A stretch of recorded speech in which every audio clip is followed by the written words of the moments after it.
Hello, welcome to Bible Guru. Thank you for joining us on our journey through the Bible. Revelation chapter 17. Today we're going to take a look at a tale of two women. This is going to be an introduction to chapters 17, 18, 19, and 20, all the way up to 21. And in many ways, these chapters are a tale of two women, and they are definitely women of contrast. So we're going to look at these two. One is the prostitute, especially chapters 17 and 18.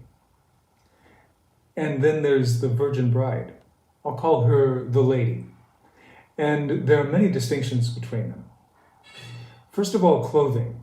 The prostitute is dressed in the finest fashions of her day. She wears red and purple, colors associated with royalty, and partly because the dyes are too expensive for most people. She wears gold. The lady wears fine linen, clean and white, and get this, it's a wedding gown. Peter said, "Your beauty should not come from outward adornment, such as elaborate hairstyles or the wearing of gold jewelry or fine clothes.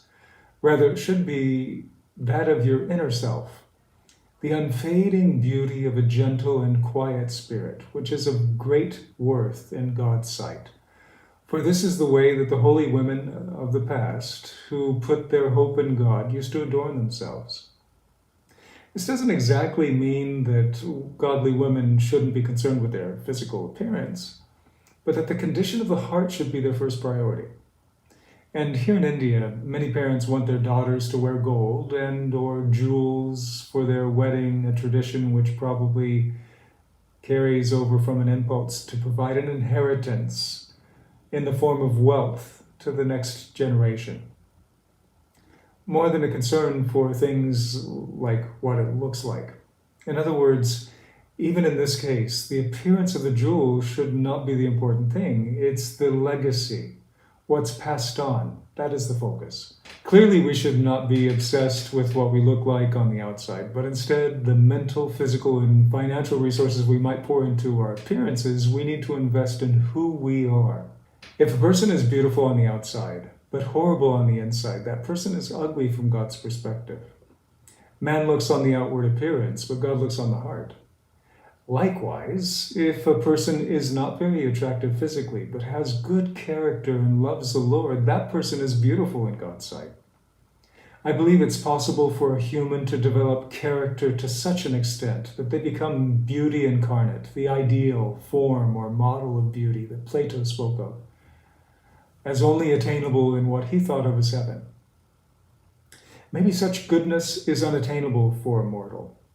Yet it seems like this is what God invites us to do, to pursue inner beauty till it leaks out of our eyes and our words and our work and our expressions. Good, gracious words, deeds, and responses are the most beautiful aspects of our humanity. And placed against these, no fashion model or beauty queen can compare. As it says in the Proverbs of a virtuous woman, she dresses herself in strength and makes her arms strong. She is clothed with strength and dignity. She can laugh at the days to come. She speaks with wisdom, and faithful instruction is on her tongue. And that brings us to the next aspect of consideration of the contrast between the lady and the prostitute. Words. The prostitute boasts. The lady praises God. I think I'll leave it at that. Just consider the implications. 3, in terms of contrasts, and this is the last of the 3, is rewards. The prostitute is destroyed and suffers death. In the end, she is wasted and desolate and dwelling in a place of horrible creatures. The lady, in contrast, enjoys the presence of God. She is in the presence of God, praising him with the elders and the living ones and the angels. She becomes actually as the New Jerusalem, the dwelling place of God. She is clothed in her righteousness and is clearly loved by God. Jesus said that you can't serve the riches and the power of this world and simultaneously serve God. We have to choose where we will place the focus of our lives.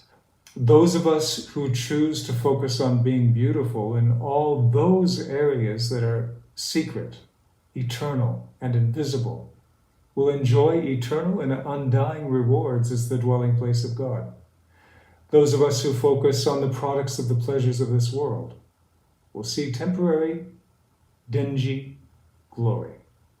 But those who focus on the quality of character rather than the quality of things will enjoy glory that does not fade and joy that is indescribable. Be careful what you wish for. Do you wish you were more physically beautiful? Probably most of us do. Do you wish you were more spiritually beautiful?